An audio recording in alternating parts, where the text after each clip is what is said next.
After losing their DxOMark crown to former sub-brand Honor and their Magic5 Pro, Huawei is looking to climb back up to the top of the rankings with this. This is the P60 Pro. And if you know anything about Huawei, you know that they're not the sort of company to take anything lying down. So you can bet that they're pulling out all the stops to retake that crown via their latest flagship. Hi guys, my name is John Nieves, and this is the P60 Pro. Now I know everybody wants to know all about the cameras in this weird-ass module, so let's start with that.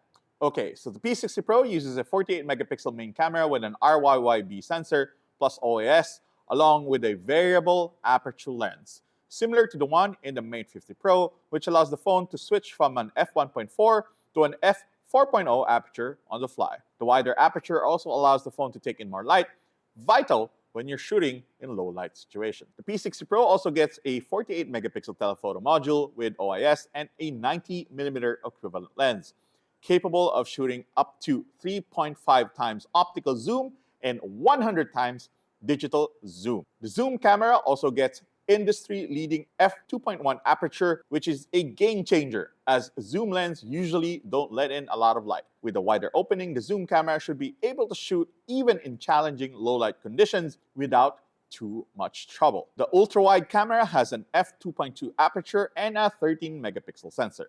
There's also a 13 megapixel selfie camera on the front. Tying everything together is Huawei's XMage technology. Now, this serves as the replacement for their tie-up with German manufacturer Leica and is what made the Mate 50 Pro as good as it was. Now, the XMage tech also gives the P60 Pro like that special sauce that really makes the photo stand out. Now, if you don't believe me, we can take a look at the sample photos that we took with the P60 Pro while we were in Shenzhen, China, and here in the Philippines. The main camera, as expected, shot incredibly detailed photos. This complicated exterior low light shot comes alive thanks to the capabilities of the P60 Pro and the XMage tech, which really makes it ridiculously easy to pull off shots like this. Huawei knows how to make convincing low light images without looking fake or overprocessed, and the P60 Pro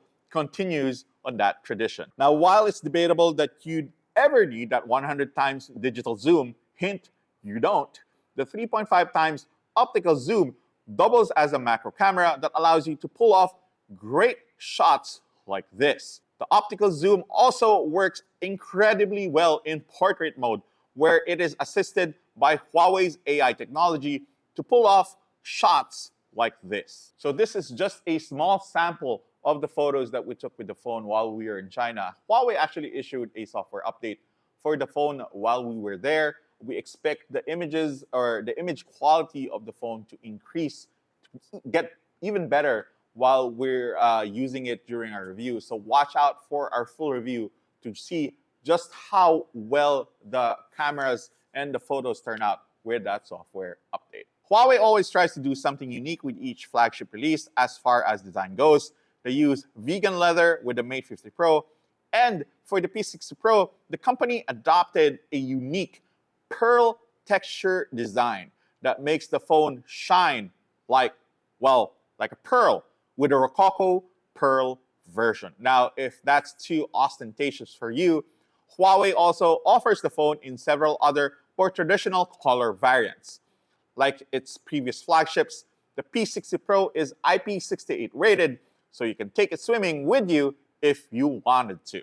As far as the display goes, the P60 Pro uses a 6.67-inch quad curve LTPO screen that has a 120Hz adaptive refresh rate, as well as a 2700 by 1220 resolution panel and high-frequency PWM dimming. It's a flagship display through and through, sporting P3 wide color gamut and multiple TUV Rhineland certifications. It's a really pretty screen, plus it's protected by Huawei's Kunlun glass, the same glass that allowed the Mate 50 Pro to survive multiple drops on a tiled floor without a single crack or damage to the screen. Now, probably the only disappointing thing with the P60 Pro is the processor. It's equipped with Qualcomm's Snapdragon 8 Plus 4G chipset, which is essentially a 4G version of the Snapdragon 8 Plus Gen 1 chip from last year. The US isn't done bullying Huawei, unfortunately, so it's not surprising that the P60 Pro doesn't have access to 5G. Two variants is available for the phone, though right now we're not sure yet which one is arriving in the Philippines. Then there's also the lack of formal access to the Google Play Store, though Huawei's integration of Gbox into their app gallery platform pretty much takes care of that problem. Huawei's made some great strides in terms of software and has, for the most part, made getting apps for the platform incredibly easy. Battery-wise, you're getting a 4,815 mAh battery, and the phone uses Huawei's supercharged tech that delivers a maximum of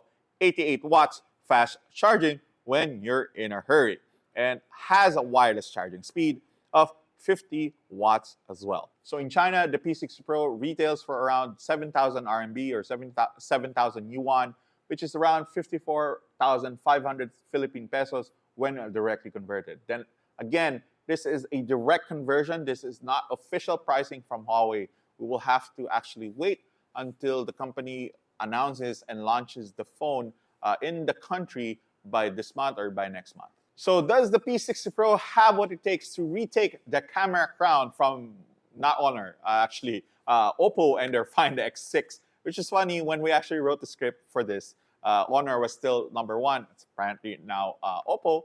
But it looks like the P60 Pro has what it takes to actually beat whoever is on top of the DxOMark list. But again, does that mean they're the ultimate camera phone for this year? Well, you'll have to see in our full review to find out. Thank you very much, guys, if you've lasted this long, if you've watched until the end. Thank you very much for watching us. Please like, subscribe, and comment. Do everything that YouTubers tell you to. And I'll see you in the next one.